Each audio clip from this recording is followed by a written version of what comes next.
Okay, what's up guys? Welcome back to a brand new video. What have we got today is a brand new Division 2 video, and today I want to go over all the different kind of changes or things they talked about on the study game earlier today.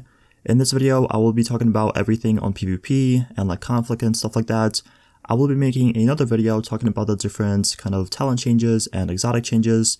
That's not really PvP related, so if you guys enjoyed this video or find it helpful, don't forget to leave a like, subscribe for my videos, and let's get right into this. Alright, so the first thing I was talking about was actually a title update 3 delay, and this is actually something that the raid is coming in.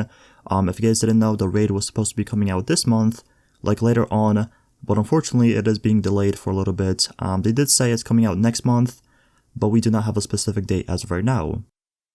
Also, the PTS is live right now on PC. If you guys do play PC and you have the game on that system, you guys can get on, play the PTS for free, test out some of the kind of changes and different kind of nerfs and buffs they did kind of include in the game. So if you are on PC, definitely check that out. Anyways, the next thing that was talked about was actually normalization, and normalization will be getting changed for PvP. Now it's actually going to scale you to max gear score or 500. So it shouldn't be too harsh anymore. It should be still kind of noticeable, but it's not something that's going to really kind of drastically change your build like it did before. So pretty good news, I would say.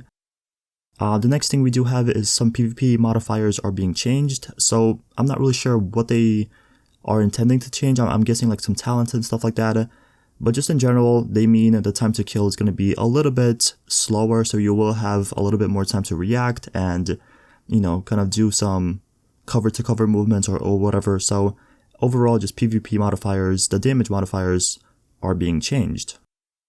Also, there will be no more crits with hipfire, so if you are in a gunfight in PvP and you are hipfiring, you will not get crits anymore, which is kind of, I would say good, honestly, because I'm not really the biggest fan of hipfires, especially if you are doing like a, you know, PvP fight or whatever. If you're playing PvE and you're hipfiring, it's okay, it doesn't really matter to me, but for PvP, I think hipfire should be something that you don't really do, or it should be kind of like your last resort. So again, now in PvP, you will not get crits if you hipfire.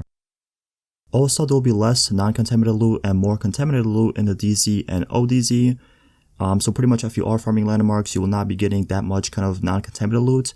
You will still get some, but overall they are increasing the kind of contaminated loot drops. So you will have to go through the process, you will have to extract it, and pretty much, you know, get it that way. So kind of interesting. Also, they are removing the rogue cooldown in PvP. I know a lot of people had issues with this when you were rogue with your teammates and you died. When you respawned, you went back to your kind of group.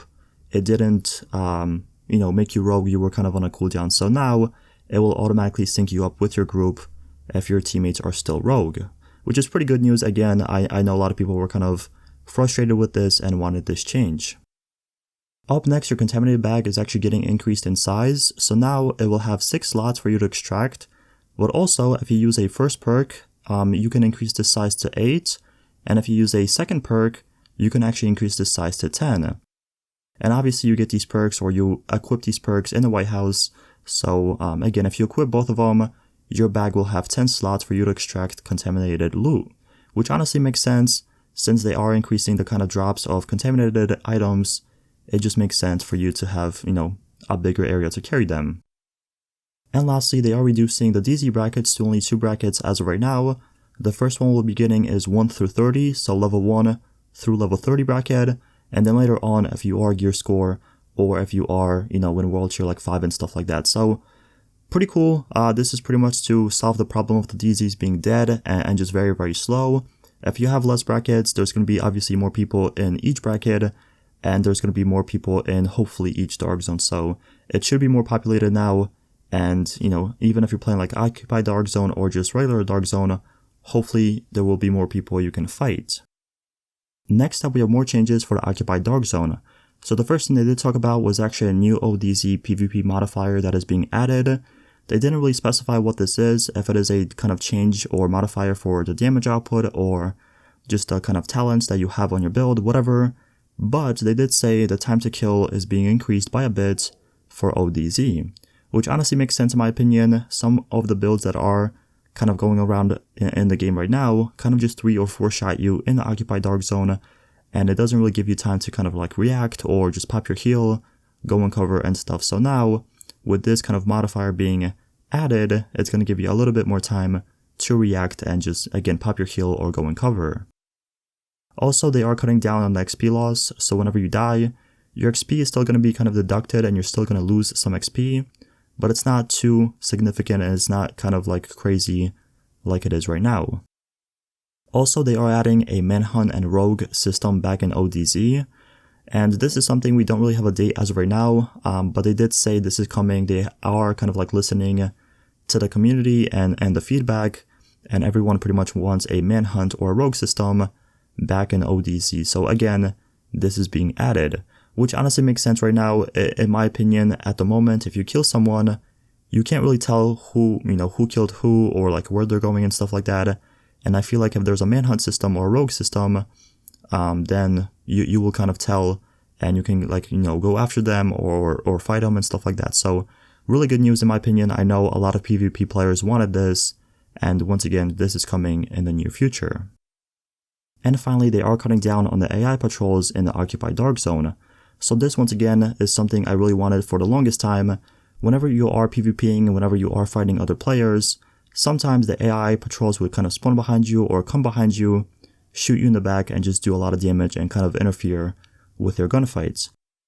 So once again, in the future, this is being changed and kind of cut down by a bit. Now lastly, they did talk about some more changes for the Dark Zone, Occupied Dark Zone, and just PvP in general. So first up, we are getting a landmark cooldown that's being kind of added. I know now, especially in like DZ South, a lot of people just sit by one kind of landmark and it spawns again and again and again, and you could just farm it all over again. So yes, they are adding a cooldown. I think they said it's around like 60 seconds or something like that. So this will kind of promote you kind of, roaming the Dark Zone and going to a different landmark instead of just camping one and just waiting for it to respawn. Also, the AI damage and armor is being fixed for endgame in DZ. This is something they did say is kind of not bugged right now, but it's not where it should be. So again, they are fixing this for endgame DZ. Moving on for the Thieves' Den, now they're going to allow you to swap weapons between your primary and secondary for special ammo. As you guys know now, if you go to the Thieves' Den, you can't do that. You can only kind of keep your one weapon out and get special ammo for one weapon, but later on, they are going to fix this and allow you to swap weapons. So once again, you can get special ammo for both of them. And finally, 515 gear score items are being dropped in the DZ. So this is exclusively only for DZ, which kind of sucks. I really wish this was something for like heroic missions as well. But if you want 515 weapons or gear, you will have to play the Dark Zone, either Occupied Dark Zone or normal Dark Zone, and get gear like that, which is kind of unfortunate, as I said. But again, if you want weapons like that or gear, go into DZ. And lastly, we do have some changes to Conflict. So first of all, they are reducing the power of buffs you can get in Conflict. So, if it's the shield buff or if it's the, just any other buff on the map you can get, they are kind of reducing the power of them, so it doesn't change the kind of outcome of the gameplay. They are also fixing the team spawns. They're pretty much like reworking them so you spawn more with your teammates and, not just in random places by yourself. And lastly, they did say the skill cooldowns are being fixed, and whenever you die, the cooldown will carry over and it's going to work how it was intended to work from the beginning. So yeah, this is pretty much everything for the changes for PvP, for Occupied Dark Zone, for the Dark Zone. You can either go and test this out on the PTS, or this is something coming out in the near future for the game. So if you guys have any questions about the video or just in general about the game, let me know in the comments. I'll try to get back to you as soon as possible. But once again, thank you so much for watching, and I'll see you guys in the next one. Peace out.